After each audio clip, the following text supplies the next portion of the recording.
जो मौके के मंत्री है कृष्ण बेदी जी, उनको इस समस्या के बारे में क्या कहना चाहोगे? हम मंत्री जी से कहना चाहेंगे, वो कह रहे हैं कि हम नरवाना से हम चुनकर गए हैं और नरवाना शहर के साथ साथ नरवाना के आसपास के गांव का हम विकास करेंगे। तो हमारा गांव भी नरवाना हल्के का गांव है और गांव की एक सबसे बड़ी समस्या है पेयजल की व्यवस्था। तो आजकल हो गई है, लेकिन ये जो पानी की निकासी वाली व्यवस्था है ये पिछले 30 साल से गांव को बर्बाद कर रही है। गांव का हर आदमी बर्बाद है इससे। तो इस निकासी के लिए हम उनसे दरखास्त करेंगे, पूरे गांव की तरफ से हम दरखास्त करेंगे, इस पानी की व्यवस्था का इंतजाम कराएं, पूरा गांव उनका बारी रही है। जब भी बारिश होती है, बारिश के साथ साथ नरवाना का जो सीवरेज का पानी है इसके साथ शामिल हो जाता है और पूरी साल साथ में चलता रहता है। कुछ पानी का जल स्तर ऊपर आ जाता है और साथ में नरवाना का सीवरेज का पानी मिल जाता है, जिसकी वजह से पहली फसल जो सावन मास की होती है, सावनी जिसको बोलते हैं, ये खराब हो जाती है। उसके साथ अगली फसल की बिजाई नहीं होती तब तक, जब तक तीसरी फसल का नंबर आता है तब तक फिर बारिश का सीजन आ जाता है। इस वजह से लगातार तीन फसलें कई बार कोई भी कार्य है पिछले 1.5-2 साल से इसके अंदर नहीं हुआ है। ये सारे के सारे पैसे या तो डकार लिए गए हैं या फिर बर्बाद। दोस्तों मैं आज दिखा रहा हूँ मेरे गाँव इस्माइलपुर का हाल, जो हर साल बारिश की वजह से तबाह हो जाता है, लगभग आधा गाँव। और ये समस्या कम से कम 15-20 सालों से चली आ रही है, जिसकी तरफ प्रशासन का कोई ध्यान नहीं है। अब मैं आपको दिखाता हूँ, ये कैमरामैन को बोलूँगा ये दिखाओ आप। बारिश रुके कम से कम 2 दिन हो गए हैं, लेकिन अभी भी ये पानी चला हुआ है। और ये पानी आता कहाँ से है? ये पानी आता है नरवाना की तरफ से। इधर से दिखाओ आप, ये नरवाना लाइन के पास लगते हुए ये हमारे गांव में एंटर करता है। उसके बाद द्रौदी, खानपुर, फरैन, लगभग 4-5 गांव इस पानी से तबाह हो जाते हैं और पानी से प्रभावित है। तो आज इसी मसले में कुछ किसान इकट्ठे हुए हैं, आओ उनसे कराते हैं आपकी बात। हाँ जी, नमस्कार जी। नमस्कार जी। ये पानी की जो समस्या है ये कितने सालों से? ये सबसे पहले तो मैं दारा मोर पत्रकार जो हमारे गांव में आए हैं, समय निकाल करके इनका तहे दिल से धन्यवाद करता हूं। और जो भी मीडिया सुनने वाले, जो भी प्रोग्राम सुनने वाले हैं, सभी का मैं तहे दिल से आदर करता हूं। ये समस्या है भाई जी 25-30 साल से समस्या है। ये फसन में बाढ़ आई थी, उसके बाद लगातार चल रही है ये समस्या। बीच में कोई 1 साल रह जाए, बरसात ना हो, अलग बात है। एक प्रोजेक्ट बनाया था यहाँ से 1.5-2 साल पहले पानी निकासी के लिए, उसका मतलब कोई सिस्टम नहीं बन रहा, बिल्कुल 1% भी फायदा नहीं हुआ उसका। वो बंद पड़ा है जिस तरह ना बनाया था उस तरह से, उसी तरह बंद पड़ा है। तो उसका पता किया आपने क्यों बंद हुआ? बस पता तो अब बरसात आ गई, वो तो उन्हें शुरू नहीं कराई, बिना पानी आए के चेक हुआ था भाई। ये पता होगा या ना होगा ये तो वहीं जाने भी। अच्छा, बिल्कुल जंग ले ले। ये समस्या तो बहुत पुरानी है, इसकी आपने कभी आवाज उठाई है? बहुत बारी प्रदर्शन हुए हैं। अच्छा, बहुत बारी लोग इकट्ठे हुए हैं, कोई सुनवाई नहीं। अब जो मौके के मंत्री है, क्या उनसे मिले हो आप? अब उनसे तो अब तक नहीं मिले इस टाइम तो। अच्छा, हाल तक नहीं मिले। और कितने इस पानी से कितने गांव प्रभावित है? इस गांव से द्रौदी और फरैन तक, समालपुर तो है ही मेन, नरवाना, 4 गांव इस गांव से प्रभावित है। यहाँ मतलब कई बार ये समस्या ये सुनने में आया है कि 2-2, 3-3 फसल लगातार बोई नहीं जा सकती, तो क्या ये सही है? बिल्कुल सही है।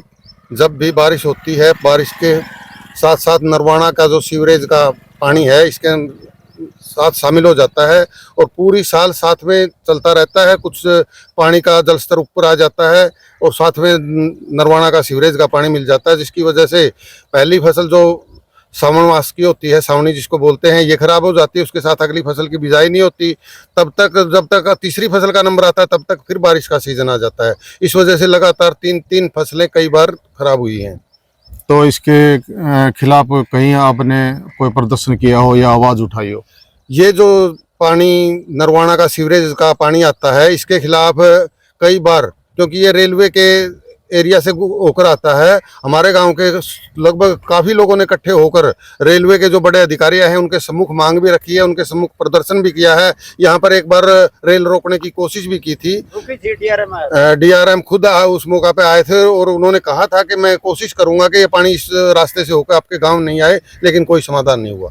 मतलब इसको रेलवे को भी नुकसान हो सकता है इस पानी से। देखिए, रेलवे का तो यदि कभी कोई भगवान न करे कोई ऐसा हादसा बैठ जाए तो यहाँ पानी देखिए, यहाँ तो फिर जान माल का बहुत बड़ा नुकसान हो सकता है। समस्या है आपके गांव के इस पानी को लेकर, क्या कहना चाहोगे आप? समस्या ये है, हमारे गांव में जो पानी है नीचे का वो खराब है। अच्छा। क्योंकि ट्यूबवेल यहाँ कोई कामयाब हो नहीं सकते, ना पहले हो ना ही वो है। पानी आवे है, इसका अगर जीरी लगे तो इसका फायदा है। हमारे गांव में जीरी नहीं लग सकती, तो ये आला में भी मरा और सूखा में मरा, ये काम हो रहा है। तो मतलब कोई समाधान नहीं इस बात का। सारे मतलब मंत्रियों का समर्थन कर लिया, मतलब और सारे जो इसके अधिकारी हैं रेलवे के, उनसे भी बात कह ली, अपनी कोई सुनवाई नहीं इसकी। मतलब जीरी लगाते वक्त तो यहाँ पानी नहीं होता, वहाँ उस वक्त तो सूखे में मरते हो। और जब नरमा उगा देते हो फिर वो नरमा में पानी आ जाता है, पानी खड़ा हो जाता है बहुत, मतलब इतना पानी खड़ा हो जाता है, सारी फसल खराब हो जाए। 5-6 गांव मरे हैं, नरवाना मोरपत्ती मरा है, ये क्या नाम अपने द्रोधी मरा है, समालपुर तो मरा है, बेलर खा तो बाद में, बेलर खा तो उनसे आवा है, तो फ्रैंड खान पर भी मरा है, दबलैंड भी मरा है, इसमें 5-6 गांव मरा है, करमगढ़ भी मरा है इससे।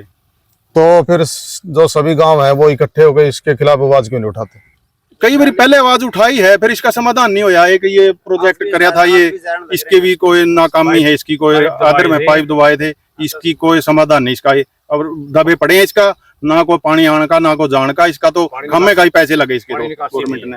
कौन सा प्रोजेक्ट है वो दिखाओगे आप? हाँ दिखाएंगे। पहले तो ये पानी दिखा लो इस साइड, और ये देखो पानी बिल्कुल बुरा हाल है आगे खेतों के अंदर भी। और यहाँ एक, जैसे कि मैंने पहले बताया कि यहाँ एक प्रोजेक्ट स्टार्ट किया गया था जिसका बजट 10-11 करोड़ के आसपास था, और ये उसका जो मेन पॉइंट बताया जा रहा है, यहाँ पानी की एंट्री होनी थी, इधर से ये पानी यहाँ से इधर होके दबलैंड की तरफ, और उधर आगे पता नहीं कहाँ इन्होंने जोड़ा था। अच्छा। वहाँ के लिए बनाया था। ये बनाने के बाद जो इसकी पूरी व्यवस्था करनी थी और निकासी करनी थी, कोई भी कार्य पिछले 1.5-2 साल से इसके अंदर नहीं हुआ है। ये सारे के सारे पैसे या तो डकार लिए गए हैं या फिर बर्बाद हो गए। कहाँ जाके रुका ये काम? ये दबलैंड गांव है हमारा साथ में, इसको जहाँ पानी का इफेक्ट भी होता है वहां से आगे जाना था, दबलैंड के पास जाके रोक दिया गया है। तो ठेकेदार से आपने पता नहीं क्या क्यों रोका काम? ठेकेदार को हम नहीं जानते, सरकार का प्रोजेक्ट था और हमें बताया गया था कि आपका जो पानी की निकासी की व्यवस्था है इसके माध्यम से बहुत बेहतर हो जाएगी और आपको दिक्कत नहीं आएगी, लेकिन ये पिछले 2 साल से यूं का यूं पड़ा है। मतलब अगर ये प्रोजेक्ट पूरा हो जाता तो फिर ये समस्या खत्म हो जाती? देखिए, इस विषय में नहीं कहा जा सकता, क्योंकि पानी के कितना यहाँ इसके थ्रू उठाया जा सकता था इसका कोई अंदाजा नहीं है। यहाँ से यदि पूरी तरह से पानी का बंदोबस्त करना है तो क्लास C यहाँ से निकाल के आगे जहां भी कहीं ड्रेनेज हो या कोई भी व्यवस्था हो आगे की जाए, उससे होगा। इस छोटी मोटी व्यवस्थाओं से होने वाला नहीं है। तो आप जो मौके के मंत्री है कृष्ण बेदी जी, उनको इस समस्या के बारे में क्या कहना चाहोगे? हम मंत्री जी से कहना चाहेंगे, वो कह रहे हैं कि हम नरवाना से हम चुनकर गए हैं और नरवाना शहर के साथ साथ नरवाना के आसपास के गांव का हम विकास करेंगे। तो हमारा गांव भी नरवाना हल्के का गांव है और गांव की एक सबसे बड़ी समस्या है पेयजल की व्यवस्था। तो आजकल हो गई है, लेकिन ये जो पानी की निकासी वाली व्यवस्था है ये पिछले 30 साल से गांव को बर्बाद कर रही है। गांव का हर आदमी बर्बाद है इससे। तो इस निकासी के लिए हम उनसे दरखास्त करेंगे, पूरे गांव की तरफ से हम दरखास्त करेंगे, इस पानी की व्यवस्था का इंतजाम कराएं, पूरा गांव उनका आभारी रहेगा। और जो ये प्रोजेक्ट बीच में रुका है, क्या इसकी जांच की भी मांग करोगे? देखिए, ये प्रोजेक्ट कितने रुपए का था और क्यों नहीं पूरा हुआ, वास्तव में इसकी जांच होनी चाहिए। किन लोगों ने इसके पैसे खा लिए और कहाँ इसकी व्यवस्था क्यों खराब हुई, इस विषय तो जांच का विषय है ही, और ये जांच होनी ही चाहिए और दोषियों के खिलाफ कार्रवाई होनी चाहिए। सरकार का पैसा जो है वो जनता का पैसा ही होता है। ठीक है, धन्यवाद।